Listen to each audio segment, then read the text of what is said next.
Hello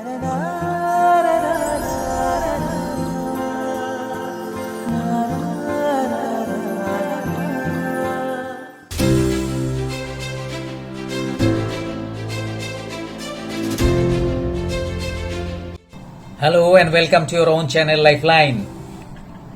हमें ये पूछा गया है कि आप लोग क्या कर रहे हैं, तो हम बोले कि हम लोग सोशल सर्विस में है। The whole lifeline team is in social service.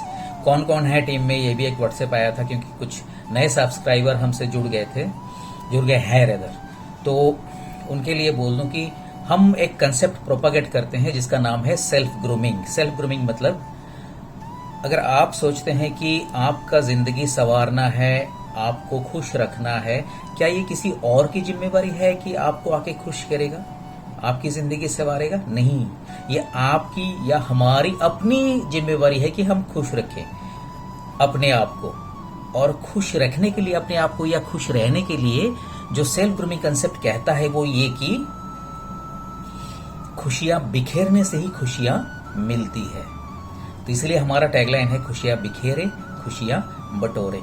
आज के हमारे सो कॉल्ड बकवास में वीकली एक बार हमें बकवास सुनना पड़ता है ना, क्योंकि सभी लोग जो है काम की बात लेके करते हैं throughout the week. But हम लोग जो है कोशिश करेंगे कि बकवास में ही ऐसा कुछ टिप्स आपस में शेयर करें ताकि सबका भला हो।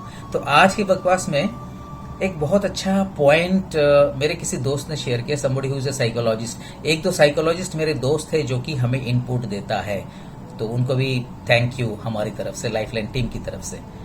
तो एक हमारे पास इनपुट आया हुआ है कि क्या कभी आपने सोचा, मान लो आप 40 साल के हो, 50 साल के हो, 60 साल के हो या 70 साल के हो, उससे कम उम्र में थोड़ा सा मुश्किल है। इस उम्र के लोग, कभी हमने सोचा कि क्या हमने किसी की जिंदगी संवारी है अदर देन आवर चिल्ड्रेन? बच्चों के लिए तो हम अंतिम सांस तक उनकी जिंदगी संवारने के लिए लगे रहते हैं, जो मैंने लास्ट वीक में कहा था। भाई अपनी जिंदगी भी जीना है, केवल बच्चों की जिंदगी संवारने में पूरा जीवन नहीं लगाइए, वो आपका ड्यूटी है। इसलिए आप अपने बच्चों की जिंदगी कितना भी संवार लें, बच्चों को कितना भी खुश रखें, वो आपको शायद खुशियां लौटा नहीं पाती है वो सिचुएशन में। ये नहीं कर रहा हूं कि बच्चे, अब जो है ये एक कंसेप्ट है कि या थॉट कहा जाए कि क्या आपने किसी की जिंदगी संवारी है निस्वार्थ रूप से, कुछ मांगे बिना, कुछ चाहे बिना? If the answer is yes, you are having God's blessings.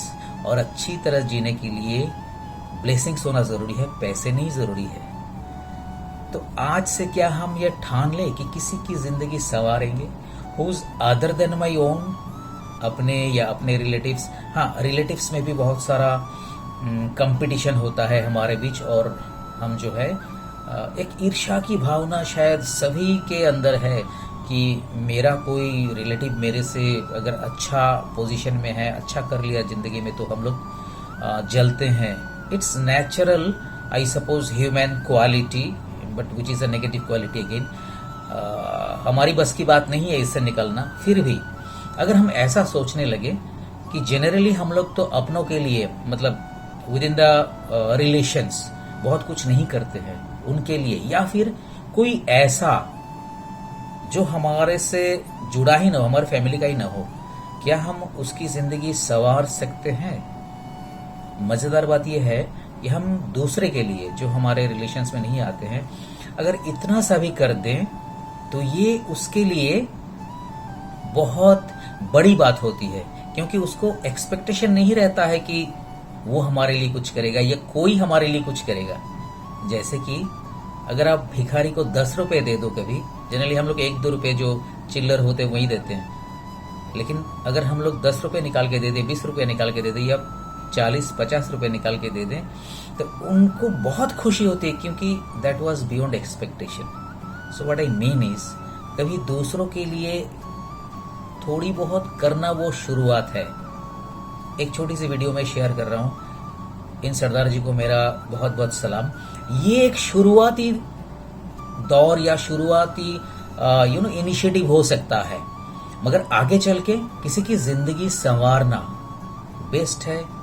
एक अगर अनाथ बच्चे की जिंदगी संवारूं, मेरे घर में प्रॉब्लम, उसको घर में नहीं लाना है, but she can be there in a hostel, he और शी, इन हॉस्टल, उनकी जिंदगी सवार दूं, आपको अपार खुशी मिलेगी और ईश्वर से जो ब्लेसिंग्स मिलेगी वो अलग। तो क्या हम ये सोचें कि आज से हमारा ये मिशन रहेगा औरों की जिंदगी संवारना, किसी को खाना खिला देना या किसी के लिए कुछ छोटा मोटा करना वो खुशी देती है, लेकिन सुख या फिर ब्लेसिंग्स के लिए हम लोग क्या किसी और की जिंदगी संवार सकते हैं? क्या इस लाइन पे सोचना बेहतर है? अपनी जिंदगी तो सब लोग संवारते हैं, चलो औरों के लिए कुछ करते हैं। अगर हमारे पास साधन है, पैसा तो of course is very important, apart from money also if we have other things जिससे उनकी जिंदगी संवारे। मेरे कहने का मतलब है एजुकेशन, गाइडेंस। अगर किसी को हम गाइड करते हैं और वो जिंदगी में सक्सेस होता है, मान के चलिए वो जिंदगी भर आपको दुआएं देते रहेंगे। That is what is required, that is what I mean in today's बकवास।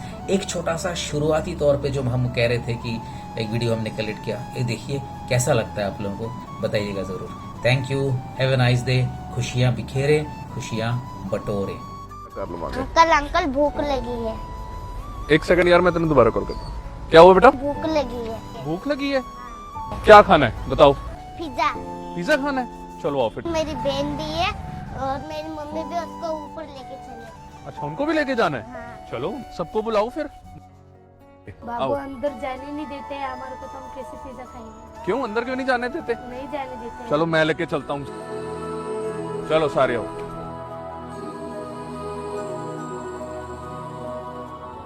इन बच्चों के लिए, सबके लिए जो भी आपके बेस्ट पिज्जाज हैं वो लगवा दो। देखो इन्हें, ये है ओस की बूंदे, पत्तों की गोद में आसमां से कूदे, अंगड़ाई ले फिर करवट बदल कर, नाजुक से मोती हंस दे फिसल कर, खो न जाए ये। मुझे नहीं पता कि मेरा तरीका सही है या गलत। लोग खुशियां खरीदने और बेचने की बातें करते हैं, तो लो आज खरीद ली मैंने खुशियां, मेरे लिए भी और इन सब के लिए भी। सर्दी में